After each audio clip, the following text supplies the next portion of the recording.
If you want to continue to follow our adventure, click subscribe. So you don't miss anything, click the bell notification. Well, I'm gonna work on the generator today. I'll do some preventive maintenance. I do it every 2 weeks. Change the oil, clean the air filter, clean the spark plug, check the gap. It's preventive maintenance. You got to do it every 100 hours. In about 2 weeks, about 100 hours. So it's about 80 hours, 6 hours a day. But I'm doing it a day early today. And the reason being is we got some serious thunderstorms coming our way this week, tomorrow.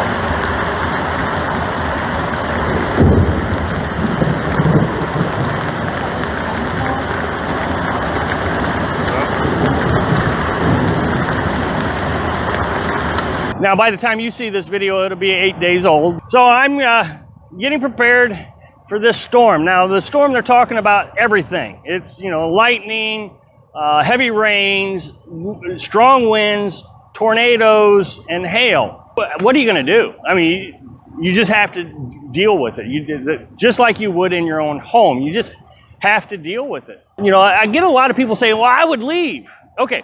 So let's leave. Let's just assume that we're going to leave and we're going to go.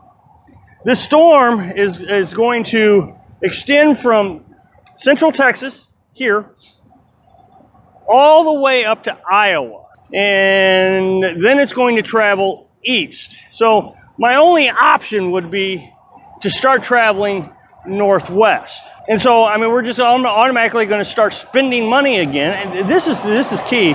We're just going to start spending money to travel northeast. Well, just to get out of Oklahoma and into the safe zone, because even New Mexico is going to get slammed a little bit. So from what I can see on the weather. Look, here's the thing: is I'm not going to travel at night through bad weather. I'm just not. I don't like traveling at night. Usually we try to end our driving at 4 o'clock. So even if we'd have left this morning, we'd have started driving, we wouldn't have been out of the danger zone. We probably would have made it through Oklahoma. Besides, as I already said, you can't just be constantly running. I get it so much. I mean, I just got a comment today. Well, when I become a nomad, I'm always going to be watching the weather, and as soon as bad weather is going to come, I'm leaving. Well, then you're just going to be driving. You're just always going to be driving. Bad weather is just part of the adventure, and it's really hard for me to explain and convince folks that you can't just keep driving. I mean, we got kicked out of Mississippi a few weeks ago. I told you about that because they shut down the national forest. Even though we had a solid plan, we knew exactly what we were going to do, we got kicked out. But there was no place to go. That was a perfect example.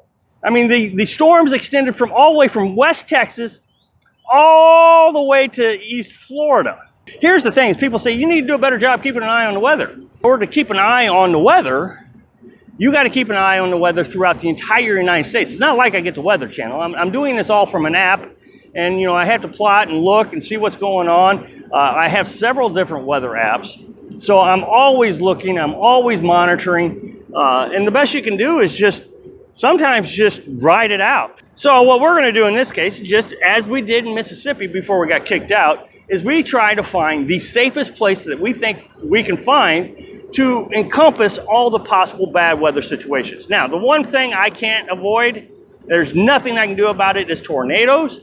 I was raised with tornadoes. Tornadoes are just a fact of life. Somebody told me the other day, you need to go to Arizona because there's no tornadoes in Arizona. Actually, in 2010, I had an outbreak of tornadoes. There was 9 tornadoes in one day. So yes, Arizona gets tornadoes too. There's no place to go to avoid tornadoes. Even if we were to go to Arizona right now, it's just somehow we got wings on our camper and went to Arizona. There are thunderstorms in Arizona right now. So it's everywhere. So what we're going to do is just look for the best location that we can find so we can try to minimize any damage that we might get. So, and we really feel like we're in a pretty good spot right now. So, there's going to be strong winds, tornadoes, hail, lightning, and lots of rain. Well, we're on the downside of this dam. They're not going to flood the dam. We already know that. They're going to flood the other side. They don't want to flood this side. So so we don't have to worry about flooding. So that's good. Strong winds. We're kind of tucked down into this valley right here. And so we're pretty good shielded from the wind. The wind is going to be coming from the northwest, which is from this direction, which is perfect because that puts us right in the valley. All the wind will be broken up by the trees. Now, yes, we're surrounded by trees. So what we've looked at, COEs, Army Corps of Engineer campgrounds, man, those guys are really good about maintaining trees and keeping the health of the trees. They're very good at it. And so you don't ever see any dead limbs in COE trees. This is a good deal. These are very strong, healthy trees. And so what that's going to do is help provide a windbreak against the wind. The other thing we're going to do is obviously we've pointed our truck in the direction the wind is coming from. So that will minimize any bouncing. I've put stabilizer, they're just jacks, underneath the truck on both sides. What this does is keeps the truck from bouncing around so bad so we don't get motion sickness. South Dakota, the wind was so bad, it would feel like it was going to knock the truck over. You would get that little woo feeling in your stomach like you're on a roller coaster ride. That's exactly what it felt like. Since I put the jacks underneath the back here, hasn't done that at all. So that's big help. The big concern is hail. Not so much on the camper. I think the camper could actually withstand a hailstorm. It would do pretty good, but I don't want to damage the truck. So what I've done is I have parked us underneath some very good tree branches here. And I've put my head on, I've laid back on the hood of the truck, and I've looked straight up. So there's a lot of tree branches above us that are very healthy. There's no dead limbs anywhere up there. And so now, as the hail hits, it'll hit those tree limbs first before it hits the trucks. Now, fortunately, there is a bathroom just past that tree line there.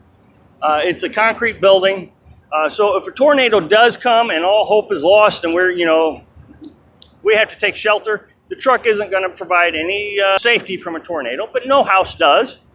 So you go into a concrete building like that, and that will maximize our safety from the threat of a tornado. So we're close to town. We're only about 3/4 mile down the hill from town, so we'll hear the whistle sirens. We'll go in the bathrooms. We've done that twice now, where we went into the bathrooms. Thanks for watching.